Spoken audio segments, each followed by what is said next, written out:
Innal hamdalillah nahmaduhu wa nasta'inuhu wa nastaghfiruh wa nusalli wa nusallimu ala rasulihil karim sayyidina Muhammadin nabiyil amin wa alihi wa sahbihi ajma'in, amma ba'd.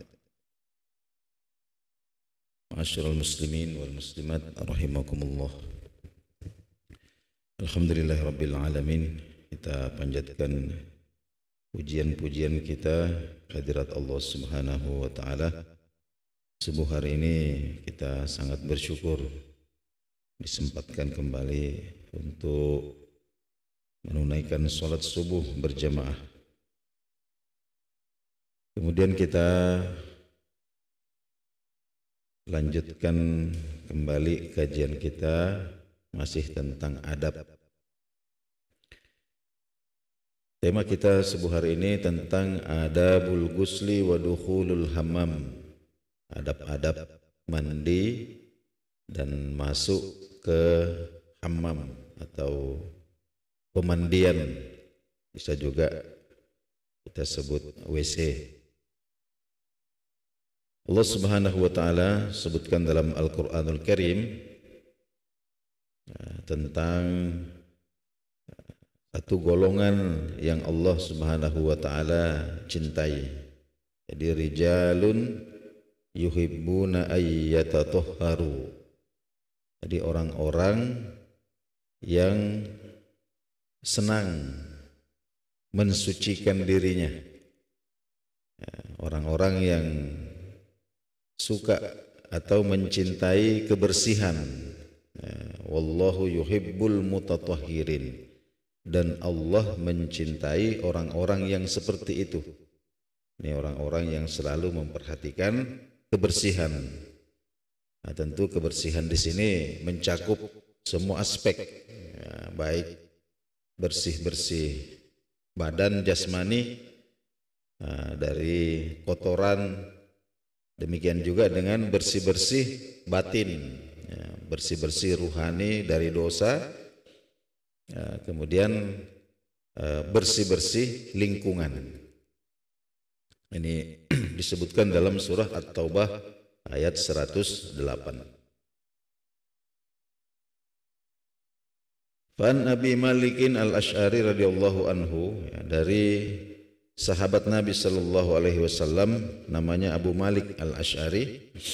Beliau sebutkan bahwa qala Rasulullah sallallahu alaihi wasallam, Rasulullah sallallahu alaihi wasallam bersabda, at-tuhuru syatrul iman, bahwa bersih-bersih itu, ya, kebersihan, kesucian, ya, itu syatrul iman, separuh iman.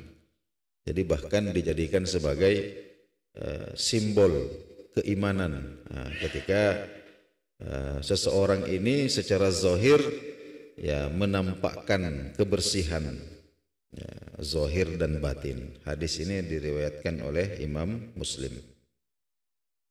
Dan salah satu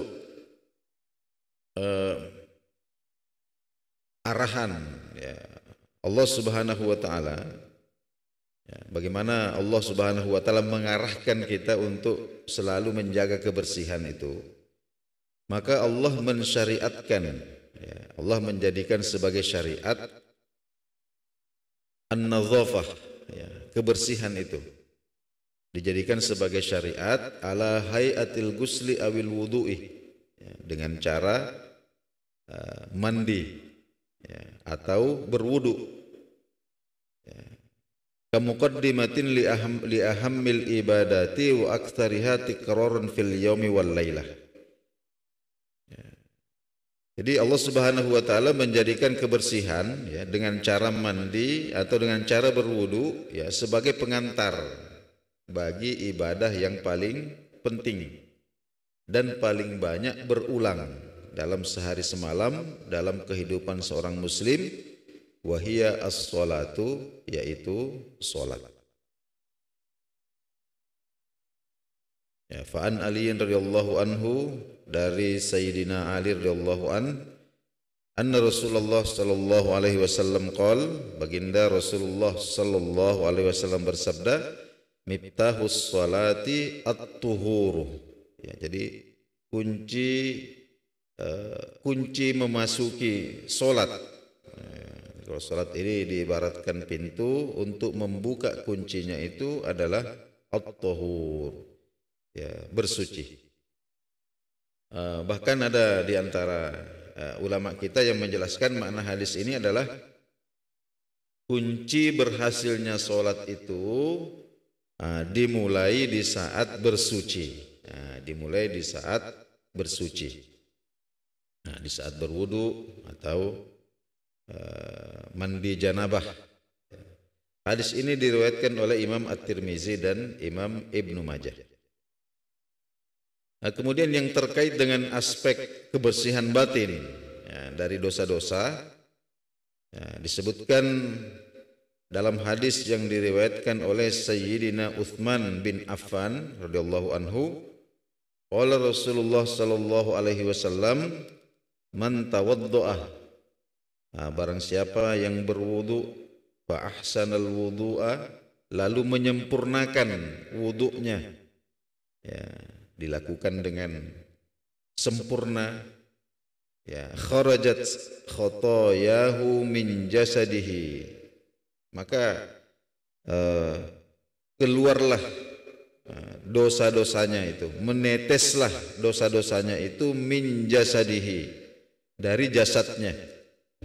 Jadi Nabi Shallallahu Alaihi Wasallam memberikan penggambaran bahwa seakan-akan ketika seseorang itu berwudu dengan sempurna, maka seiring dengan menetesnya air dari anggota-anggota wudu yang ia basuh, maka ikut keluar juga, ikut menetes juga kesalahan-kesalahannya dari tubuhnya itu. Ya, hatta takhruja min azfarihi, bahkan, ya, keluar atau menetes dari kuku-kukunya. Rawahu Muslim. Hadis ini diriwayatkan oleh Imam Muslim. Artinya apa? Berwudu dengan sempurna itu merupakan salah satu sebab diampuninya dosa-dosa seseorang. Namun keterangan para ulama kita menyebutkan bahwa ini adalah dosa-dosa kecil, ya, dosa-dosa kecil yang tidak disengaja. Dosa-dosa kecil yang tidak disengaja. Ini sama juga maknanya dengan antara satu sholat fardu dengan sholat fardu yang lain, ini penghapus dosa-dosa. Antara satu Jumat dengan Jumat yang lain, penghapus dosa-dosa. Demikian juga antara satu Ramadan dengan Ramadan yang lain, tentu yang dimaksud di situ adalah dosa-dosa kecil yang tidak disengaja. Ini diantara anugerah, fadl, rahmat, kasih sayang Allah Subhanahu wa taala kepada kita. Kemudian wasunnal iktisalu likatsirin minal ibadati awil munasibatid diniyah allati yaltaqi fihal muslimun. Di antara arahan, ya, syariat ini supaya kita memperhatikan kebersihan itu disunnahkannya berbagai macam disunnahkannya mandi, ya, untuk berbagai macam ibadah, terutama ibadah-ibadah yang mana di situ banyak orang berkumpul, ya, banyak orang berkumpul. Contohnya seperti guslul Jum'ah, disunnahkanlah kita mandi di hari Jumat ini. Kemudian yang kedua, wa guslul aidaini, disunnahkan juga mandi di dua hari raya, Idul Fitri, Idul Adha, sebelum kita berangkat, setelah masuk waktu subuh itu disunnahkan kita untuk mandi. Wa indal ihram, ya, ketika hendak masuk ihram, sebelum kita berangkat untuk masuk ihram, Ya, kita disunnahkan untuk mandi. Walidukhuli Makkah, ketika hendak masuk kota Makkah disunnahkan juga mandi. Walil wukufi bi Arafata, ketika hendak wukuf di Arafah. Walid tawafi, ya, ketika hendak bertawaf. Kemudian walidukhulil Madinah, demikian juga ketika hendak masuk kota Madinah, nah, ini disunnahkan juga mandi. Walikulli lailatin min Ramadhanah, nah, demikian juga di setiap malam bulan suci Ramadan, ya, setiap malam bulan suci Ramadan ini juga disunnahkan mandi ketika hendak menghadiri salat tarawih berjamaah. Waliman dakhala fil Islam, demikian juga orang yang hendak masuk Islam. Nah, oleh karena itu ada beberapa adab-adab yang mari kita perhatikan terkait dengan syariat, ya, mandi ini. Yang pertama adalah tasmiyatullah ta'ala inda khal'ith thiyabi lil gusli. Jadi ketika kita hendak melepaskan pakaian untuk mandi, kita disunnahkan untuk tasmiyah, ya, membaca basmalah. Termasuk, ya, wa tustahabbut tasmiyah, kesunnahan membaca basmalah ini ketika hendak membuka pakaian, walau li junubin, berlaku juga bagi orang yang junub, ya, jadi meskipun kita ini sedang dalam keadaan junub, au haidin, atau haid bagi perempuan, ya, itu tetap disunnahkan untuk membaca basmalah ketika hendak melepaskan pakaian. Jadi duna ayyaksida bihal Quran, ya, dengan catatan tidak meniatkannya sebagai bacaan Al-Quran, ya, jadi tidak meniatkannya sebagai bacaan atau bahagian dari Al-Quran.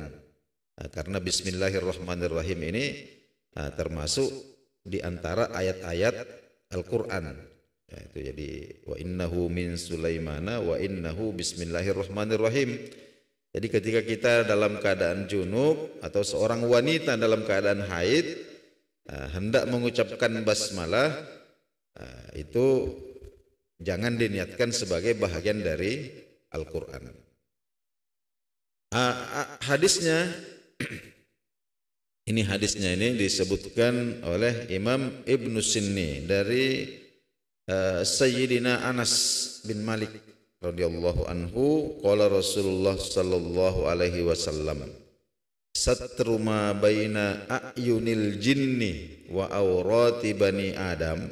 Jadi tabir yang menghalangi pandangan jin, ya, yang menghalangi pandangan jin terhadap aurat manusia.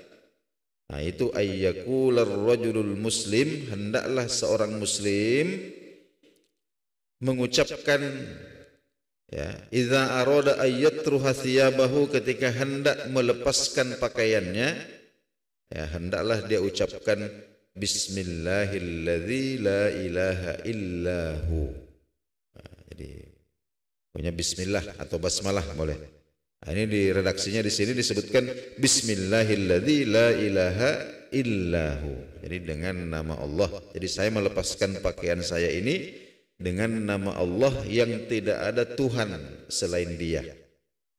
Nah, ini yang kemudian katakanlah menjadikan pandangan-pandangan jin ini tidak bisa melihat aurat kita. Kemudian yang kedua,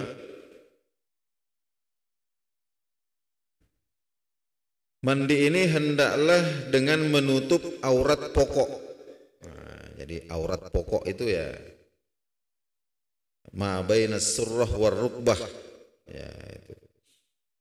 Jadi idh yahrumu alal muslim ay yaktasila amama ahadin wa huwa maksyuful aurah. Nah, jadi haram bagi seorang muslim mandi di hadapan orang lain. Mandi di hadapan orang lain, ya, bukan istrinya, wa huwa maksyuful aurati, dalam keadaan terbuka auratnya. Ya. Kama yang bagi ada mukashfil aurah li ghairi hajah. Ya. Maka tentu ya ketika kita meskipun kita sedang sendirian, itu hendaklah ya kita tetap menutup aurat. Meskipun kita sendirian, hendaklah kita tetap menutup aurat. Kenapa? Wadzalika haya'am minallahi ta'ala. Yang pertama alasannya adalah malu. Karena kita malu kepada Allah Subhanahu wa taala. Kemudian yang kedua, wa ikraman lil malaikatil hafazatil katibin, ya, memuliakan atau menghormati malaikat-malaikat penjaga, al-hafazah, malaikat-malaikat pengawas, al-katibina, yakni malaikat-malaikat yang menulis amal. Kemudian wal intibah, dan perlu juga diingatkan, ila anna auratar rajuli alar rajul, bahwa aurat seorang laki-laki, aurat sesama laki-laki, wal mar'ah alal mar'ah, dan aurat sesama perempuan, itu minas surrah ila rukbah. Ya, apa yang ada di antara pusar dan lutut. Ya, apa yang ada di antara pusar dan lutut.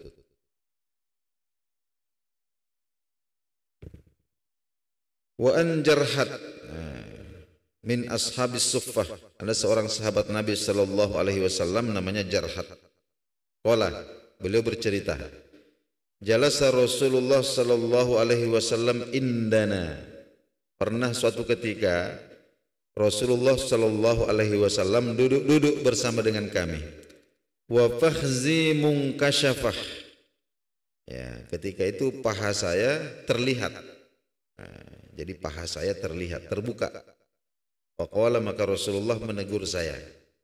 Beliau berkata, ama alimtah, wahai Jarhad, ama alimta, tidakkah engkau ketahui, annal fakhza, bahwa paha itu auratun, adalah aurat. Ya, rawahu Abu Dawud wa Tirmizi.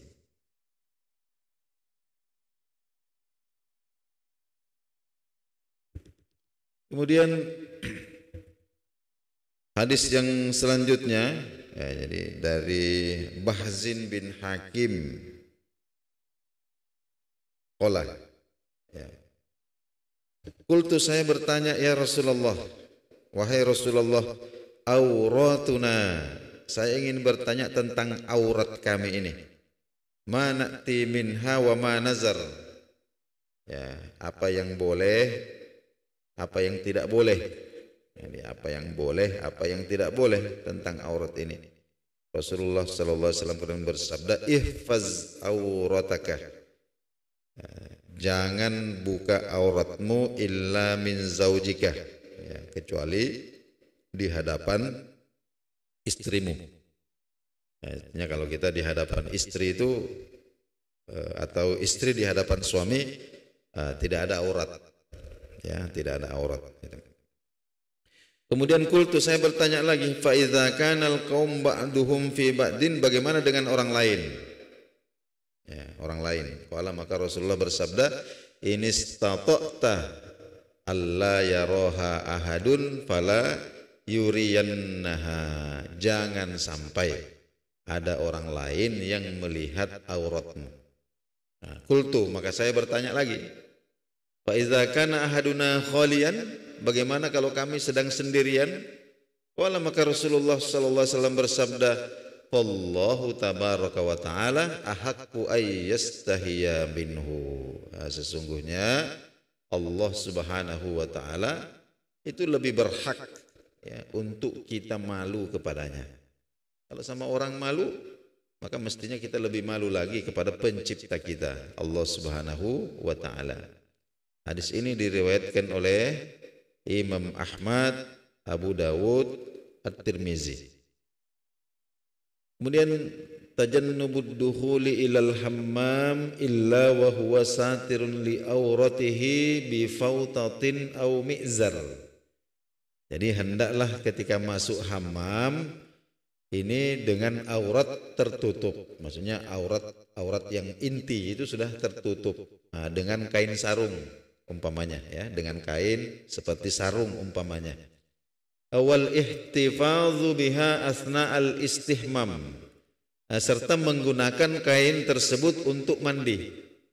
Menggunakan kain tersebut untuk mandi, wa khassatan fil hammamatil ammah, ya, terutama di pemandian-pemandian yang sifatnya umum. Katakanlah contohnya ada pemandian umum atau kita berenang di suatu tempat yang di situ banyak orang, maka hendaklah kita menutup aurat pokok kita ini. Kalau ada perempuan di situ, ya berarti mestinya kita ke tempat mandi-mandi umpama. Kalau ada perempuan di situ, ya mestinya kita menggunakan baju dan celana. Ada perempuan lain, ya. Karena ini sifatnya pemandian umum gitu. Jadi ini hadisnya. An Aisyah radhiyallahu anha, ya, dari Sayyidah Aisyah radhiyallahu taala anha qalat, beliau berkata, naha Rasulullah sallallahu alaihi wasallam an dukhulil hammamat. Jadi pada awalnya dulu Rasulullah sallallahu alaihi wasallam melarang kita ini untuk masuk atau mandi di pemandian-pemandian umum. Ya. Tsumma rakhasa lirrijali. Kemudian baginda Nabi sallallahu alaihi wasallam memberikan keringanan bagi kaum laki-laki, ayyadkhuluha, ya, boleh masuk di dalam pemandian-pemandian umum itu dengan catatan fil ma'aziri. Masuk ke dalam dengan menggunakan kain penutup seperti sarung. Hadis ini diriwayatkan oleh Imam Abu Dawud dan At-Tirmizi. Hadirin jemaah subuh rahimakumullah. Inilah dahulu beberapa adab mandi masuk WC yang sempat kita kaji pada subuh hari ini. Insyaallah besok subuh Allah Subhanahu wa taala izinkan kita berjumpa lagi, kita akan lanjutkan masih dengan tema yang sama. Mudah-mudahan apa yang kita bicarakan subuh hari ini bermanfaat bagi kita sekalian. Kita akhiri majelis kita, istighfar kepada Allah Subhanahu wa taala dan membaca doa kafaratul majelis. Subhanallah. Assalamualaikum warahmatullahi wabarakatuh.